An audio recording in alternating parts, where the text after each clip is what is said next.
Let's talk about runes because that's basically the main focus of this chapter.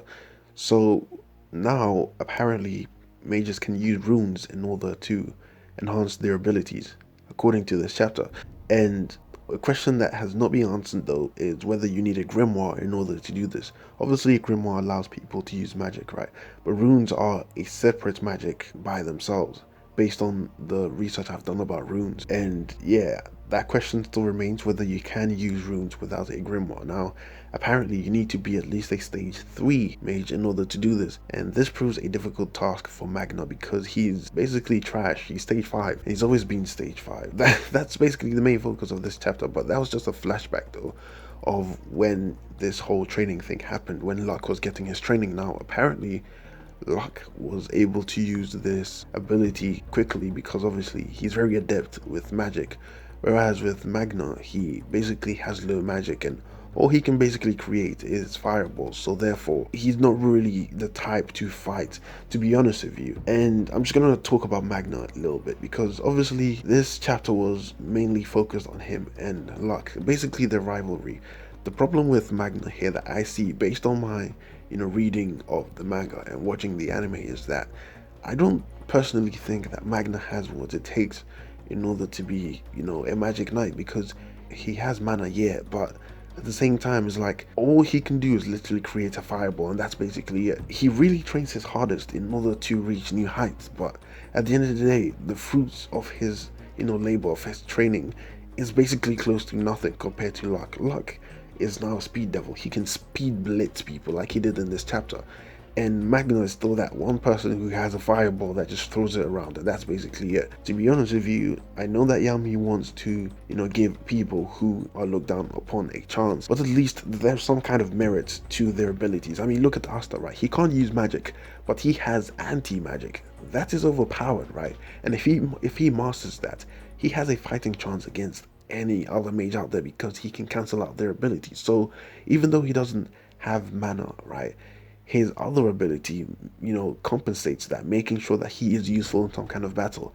Whereas Magna can just make a fireball, and that's basically it.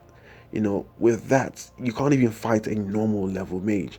Magna cannot take anyone on a 1v1. Based on all the mages I've seen, Magna cannot take anyone on. So I don't think that his abilities are required or his services are required in any fight. I don't think he's going to make much of a difference in any fight. I can actually compare this to My Hero Academia, where there are lots of heroes with quirks, right? And not everybody is the straightforward fighting type.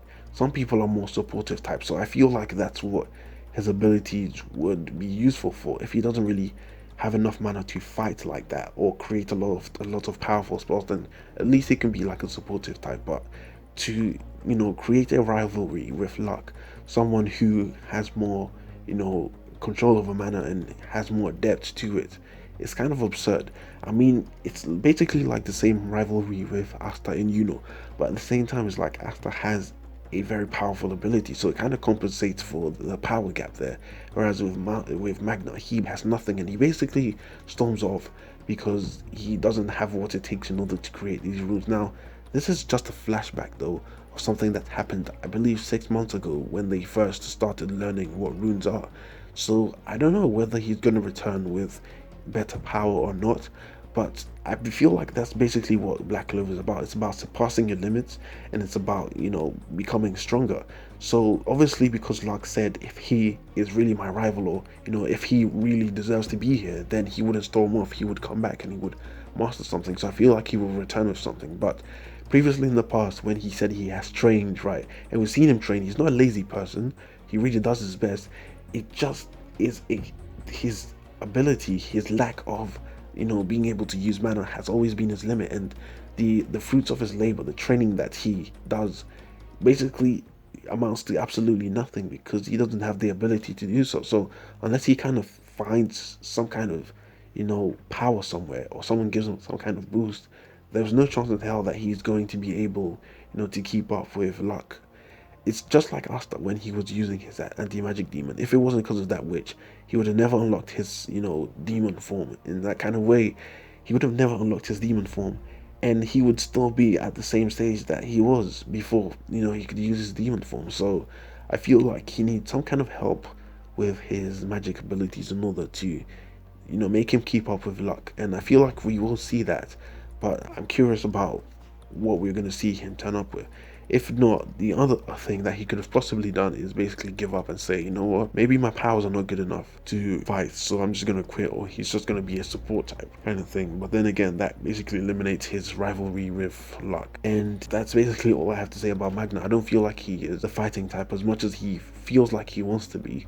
Right, he doesn't have the ability to do so, and reality needs to set in for this guy. Anyways, in this chapter, Luck is basically fighting this huge guy. I don't know his name. I don't feel like his name has been mentioned, but he's basically a goon, and he says that he is. He actually admits that he's a goon. Luck basically uses the runes as a stepping stone in order to change directions in midair and attack this guy. Now, this guy has skin magic, right? So that means that he can basically change his skin to the affinity of any attack that hits him, thus nullifying any attack that is basically launched at him. So it's basically like Asta's anti-magic demon abilities, except he uses magic to nullify magic kind of thing. So Luck basically attacks this guy, and every time he attacks Luck, Luck attacks him, his skin magic is so quick to react to, whatever attack is coming at him that it nullifies anything before Luck even gets the chance. So in this chapter, I actually thought, okay, maybe Luck is going to use his smart and find a way to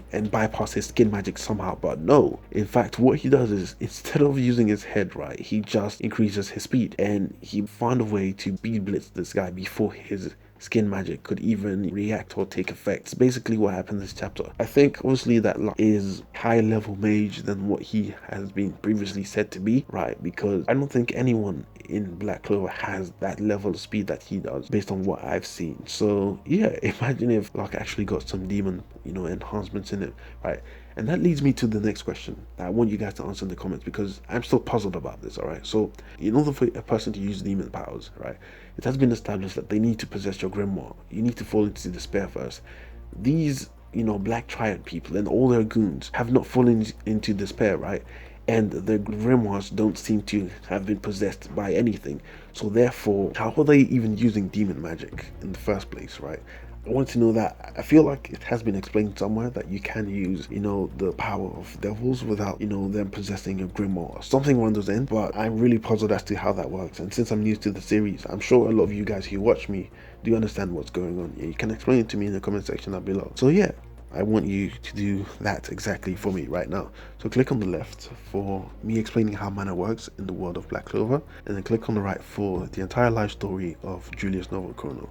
That being said, I have nothing more to say. I hope you enjoyed the video, and bye.